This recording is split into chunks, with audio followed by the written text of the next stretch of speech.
Hello beauté de l'univers, j'espère que vous allez bien, je suis ravie de vous accueillir dans ce nouvel épisode du podcast Focus Transition, épisode 4 de la série Prix et préjugés, dans laquelle on a beaucoup parlé d'argent, de comment fixer des tarifs justes sans avoir peur et sans trembler à chaque fois. J'espère que les 3 premiers épisodes vous ont été utiles. Aujourd'hui, on va parler de la peur, de la vente et surtout comment transformer un non en une opportunité. Avant ça, si vous ne l'avez pas encore déjà fait, je propose en ce moment une masterclass vidéo 100% gratuite dans laquelle je te parle de toutes les erreurs que vous commettez, que tu commets quand tu fixes un prix, le prix de tes services ou de tes produits, et puis surtout toutes les croyances limitantes qui règnent autour de ce fameux prix. Si tu veux vraiment finir avec ça, je t'invite à la télécharger. C'est du contenu très facile à consommer, il est très digeste et je suis sûre que ça va t'aider à fixer des prix beaucoup plus justes et avoir une rémunération qui est à la hauteur de tes objectifs financiers.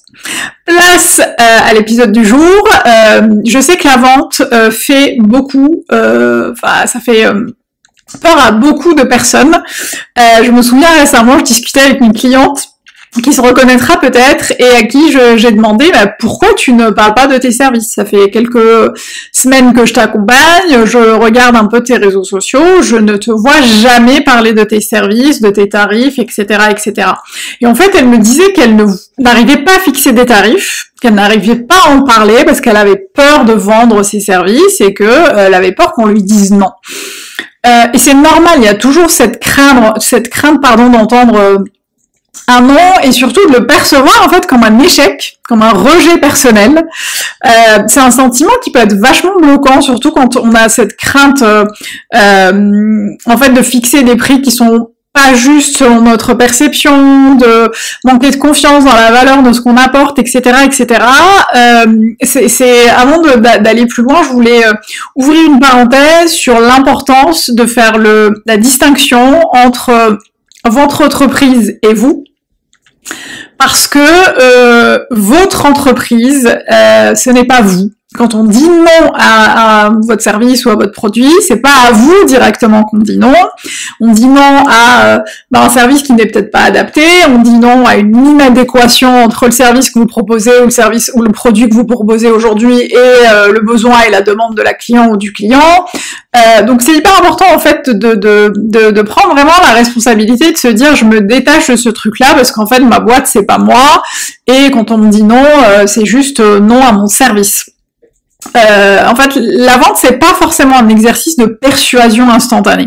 Ça, c'est quelque chose qu'il faut aussi garder en tête parce que la vente, elle se construit avec le temps et le non n'est jamais la fin de l'histoire. J'ai été commerciale pendant de nombreuses années au début de ma carrière dans un domaine hyper concurrentiel. Je vous laisserai aller regarder sur mon LinkedIn.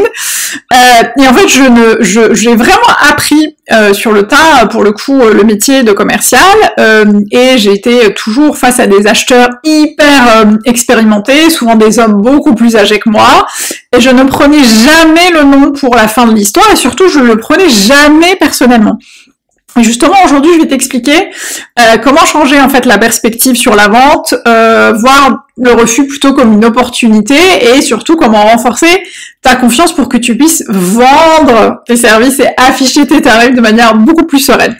Quand je dis que le non n'est pas un rejet, c'est quelque chose qu'on entend assez souvent, en tout cas je l'entends très régulièrement dans mon business, quand on me dit non parce que c'est pas forcément le moment, parce que la personne n'a pas forcément le budget au moment où elle me parle, et c'est vrai qu'au début de mon activité, je ressentais parfois de la déception, une baisse de morale, je l'interprétais comme un refus de ma personne, comme une remise en question de mes compétences, de mon produit, de mon service, de moi-même, etc., etc.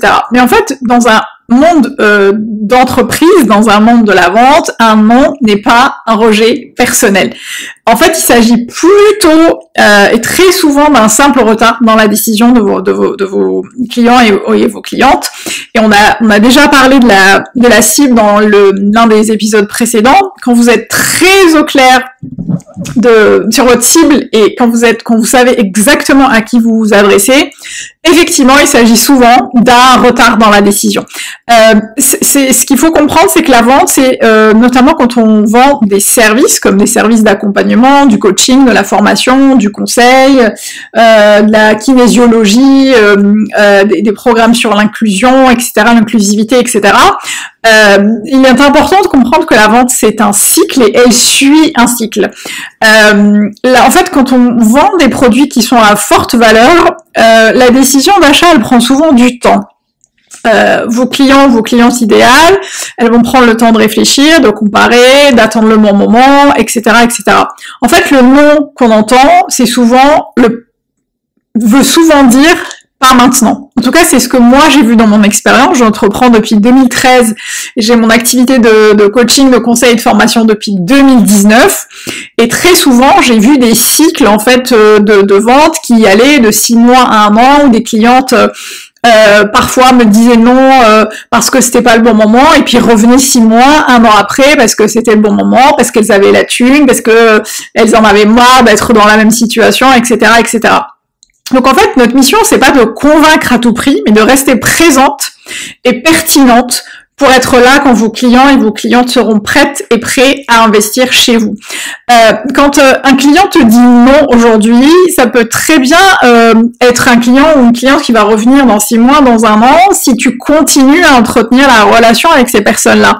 Moi, je déplore très souvent les gens à qui je dis non quand je suis cliente et qui ne reviennent jamais à la charge, qui n'entretiennent pas une relation en fait étroite avec moi, qui coupent complètement les ponts, qui coupent les liens, etc., etc. Pour moi, la clé, c'est vraiment de ne jamais couper les liens, de ne pas prendre le refus comme la fin de quelque chose, mais plutôt comme une étape du processus. Et d'ailleurs, je ne sais plus qui disait la vente commence au premier non.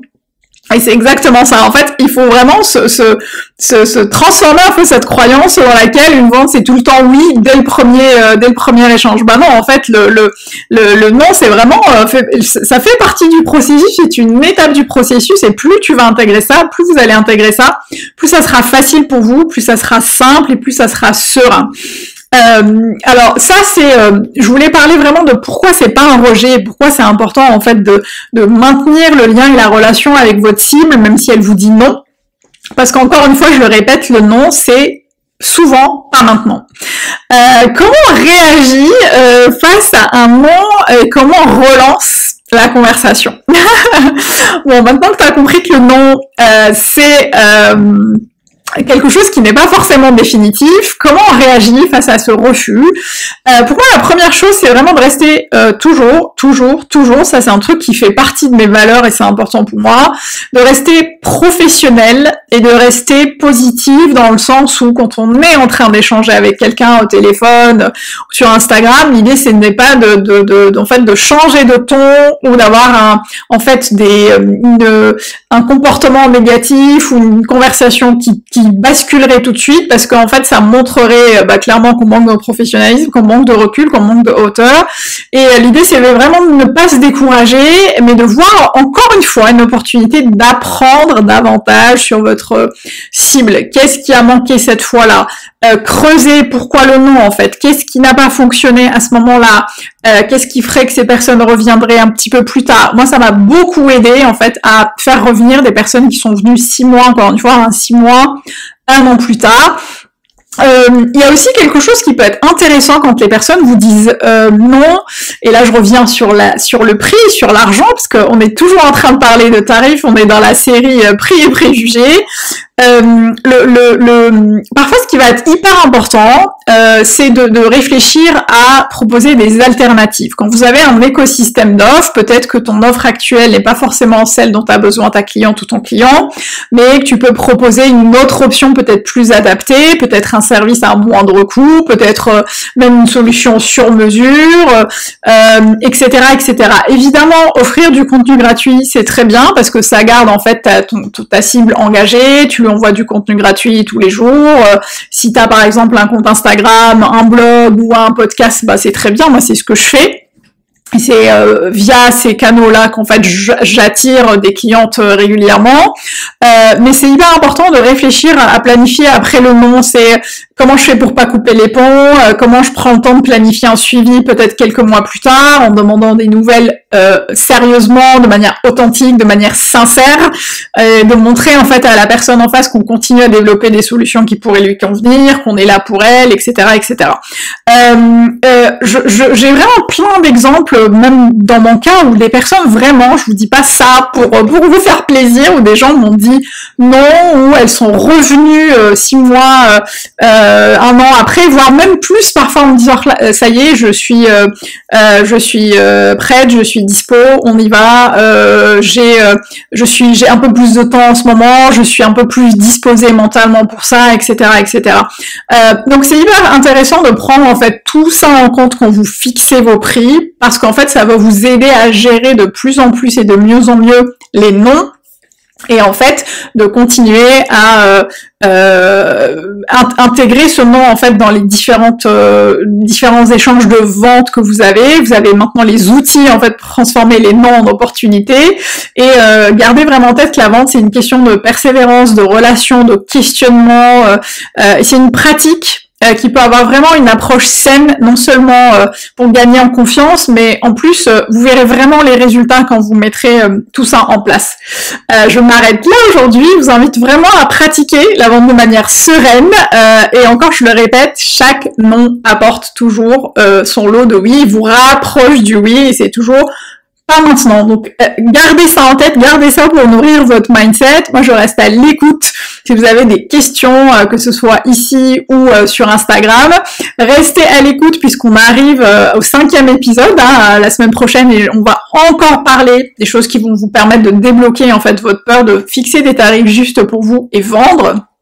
Et n'oubliez pas de télécharger la vidéo 100% gratuite qui va vous donner toutes les erreurs à ne pas faire quand vous fixez vos prix, et puis surtout dégommer toutes les croyances que vous avez autour du prix que vous fixez pour vos services et vos produits, et autour de l'argent de manière générale.